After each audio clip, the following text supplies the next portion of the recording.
Hello guys, मैं आपकी भीड़ वाली लड़की लेकर आई हूँ childhood and growing up unit 1 का part 2 Features of psychology. In the previous video we are study about the meaning and concept of psychology and हमने कुछ फैक्टर्स भी देखे थे साइकोलॉजी को जो अफेक्ट कर रहे थे. सो आज हम पढ़ेंगे नेचर्स ऑफ साइकोलॉजी. सो जैसे कि हम जानते हैं साइकोलॉजी एक साइंटिफिक फील्ड है, ठीक है.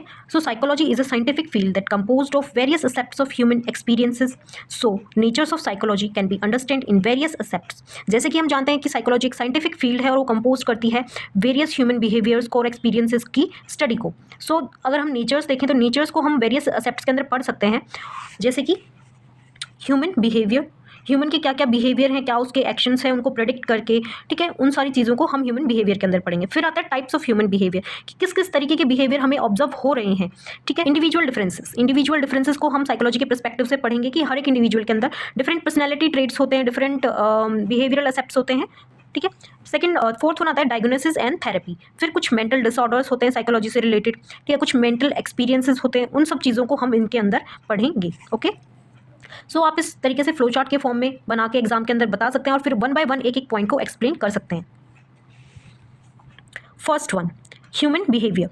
So psychology is a scientific study of human behaviour focusing on how humans feel, act and behave in certain veg. So human behaviour के अंदर हम क्या पढ़ते हैं, हम देखते हैं कि ह्यूमन बिहेवियर की जो स्टडी है वो फोकस करती है कि कैसे ह्यूमन्स फील कर रहे हैं, कैसे एक्ट कर रहे हैं, कैसे बिहेव कर रहे हैं डिफरेंट तरीके से डिफरेंट सिचुएशंस के अंदर, ठीक है. तो इसको हम 3 एस्पेक्ट्स के अंदर, 3 पॉइंट्स के अंदर स्टडी करेंगे, ठीक है. ऐसे आप पॉइंट वाइज बना के ये 3 पॉइंट मेंशन करें और उसके अंदर सिर्फ ये 1 या 2 लाइन से इनको मेंशन करें, बहुत ही अच्छा आंसर आपका लिखा जाएगा.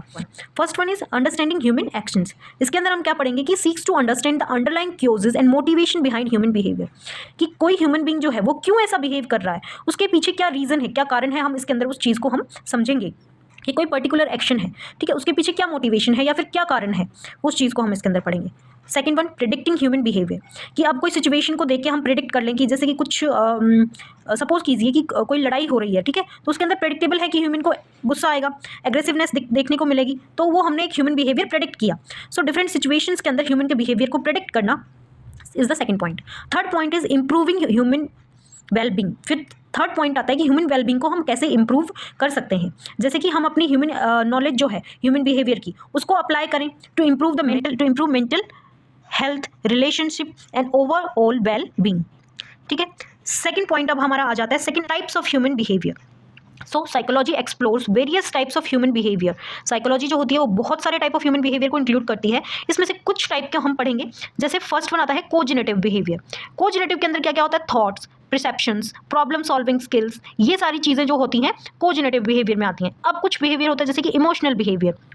इसके अंदर आता है इमोशनल, कुछ हमारे एक्सपीरियंसेस हो, रेगुलेशंस हो, इमोशनल एक्सप्रेशंस हो, ठीक है. अब आता है सोशल बिहेवियर. सोशल बिहेवियर के अंदर इंटरेक्शंस, हम दूसरों के साथ सोसाइटी में कैसे कर रहे हैं, हमारे रिलेशनशिप्स कैसे हैं. हम अब आते हैं कुछ एबनॉर्मल बिहेवियर, जैसे patterns of behaviour that deviate from the norms. मतलब नॉर्मल से कुछ हट के कुछ अलग बिहेवियर हमें देखने को मिल रहा है किसी पर्सन का, वो हो सकता है किसकी वजह से, सच एज मेंटल डिसऑर्डर्स. कुछ मेंटल हेल्थ डिसऑर्डर होंगे उस पर्सन को, इसकी वजह से हो सकता है, ठीक है. Developmental behaviour, human development across the life span. Human का जो पूरे लाइफ स्पेन के अंदर डेवलपमेंट हो रहा है वो बहुत सारी चीज़ें इंक्लूड कर रहा है, इंक्लूडिंग कोजेनेटिव, सोशल, इमोशनल ग्रोथ, सबकी सब चीज़ें ये इंक्लूड कर रहा है, ठीक है. Individual differences. तो इसके अंदर हमें पता है कि हर एक इंडिविजुअल अलग होता है. Psychology recognise that each individual is unique with distinct characteristics, traits, experiences that shape their behaviour and thoughts and feelings, ठीक है. सो इंडिविजुअल डिफरेंसेस के अंदर सबसे पहले हम पढ़ेंगे पर्सनैलिटी के बेसिस पे. Each individual have different personalities with including some characteristics like openness. मतलब कुछ लोग होते हैं जो खुले होते हैं, मतलब खुलापन होता है जिनके अंदर. कुछ होते हैं जो थोड़े मतलब इंट्रोवर्ट टाइप के होते हैं, जो अपने अंदर ही गुम रहना पसंद करते हैं. Second one is the consciousness. इसका मतलब होता है जैसे कि कुछ लोग होते हैं धार्मिक होते हैं, ठीक है, अपना धर्म या फिर कर्तव्य इन चीज़ों को निभाते हैं. मतलब जैसे कि हम बोल सकते हैं कि कोई पर्सन जो है वो बहुत ही ज़्यादा ईमानदार है, ठीक है, एंड कुछ पर्सन जो होते हैं जैसे कि बहुत झूठ बोलता है. तो इस टाइप की जो कैरेक्टरिस्टिक्स होते हैं वो इसके अंदर इंक्लूड होते हैं. Third one is the extroversion. जैसे कि कोई पर्सन इंट्रोवर्ट है, एक्सट्रोवर्ट है, वो चीज़ें. एग्रीएबलनेस इसके अंदर आएगा. Being friendly, cooperative. न्यूरोटिज्म के अंदर आएगा. कोई पर्सन है उसके अंदर डिप्रेशन की प्रॉब्लम है, जो बहुत ज़्यादा जल्दी इरिटेट हो जाता है वो, एंग्जाइटी की प्रॉब्लम है, ठीक है. ये सारी चीज़ें इसके अंदर इंक्लूड होती हैं. सेकंड पॉइंट जो हम इंडिविजुअल डिफरेंसेस के अंडर स्टडी करेंगे इज कोजेनेटिव स्टाइल्स. कि हर एक पर्सन की अपनी इंडिविजुअली डिफरेंट थिंकिंग एबिलिटी होती है, डिफरेंट प्रॉब्लम सॉल्विंग स्किल्स होती हैं, डिफरेंट लर्निंग स्ट्रेटजीज होती हैं, ठीक है. Third one is the emotional experiences. People experiences and expresses emotions differently. हर एक पर्सन हर एक सिचुएशन के अंदर अपने इमोशंस को अलग अलग तरीके से एक्सप्रेस करता है. ठीक है. Fourth one is the behavioural tendencies. इसके अंदर आता है जैसे कि डिफर्स इन सच, जैसे कि कोई पर्सन होते हैं बहुत ज़्यादा रिस्क टेकिंग होते हैं. ठीक है. इम्पैक्ट डिसीजंस ले लेते हैं, एक्शंस ले लेते हैं. कुछ पर्सन होते हैं जो बहुत सोच समझ के कोई डिसीजन लेते हैं. तो ये सारी चीज़ें आती हैं इसके अंडर में. Now the fourth nature that we study under nature of psychology that we study is the diagnosis and therapy. इसके अंदर हम पढ़ेंगे साइकोलॉजी जो होती है involves the assessment and diagnosis treatment of mental health issues aiming to improve individuals wellbeing and quality of life.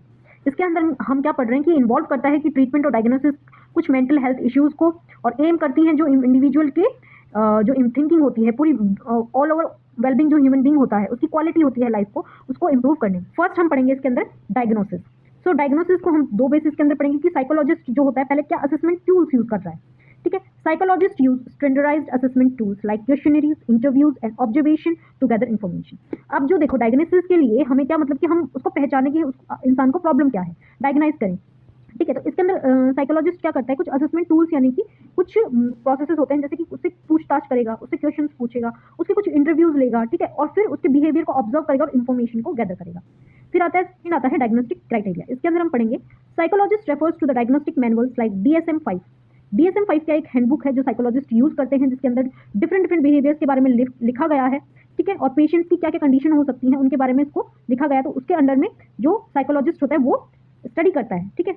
That determines the symptoms and type of disorders so that effective treatment can be given. Now comes the therapy.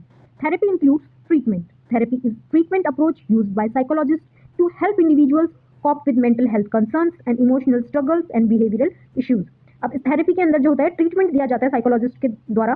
ठीक है. और वो individuals को कहते हैं कि आप हमारे से कॉपरेट करें, जो मेंटल हेल्थ इशू है उससे कॉपरेट करें, जो इमोशनल स्ट्रगल चल रहा है उसमें वो स्टडी करके और उसको ट्रीट करते हैं. ठीक है. अब थेरेपी हो सकती है वो डिफरेंट टाइप्स की हो सकती है.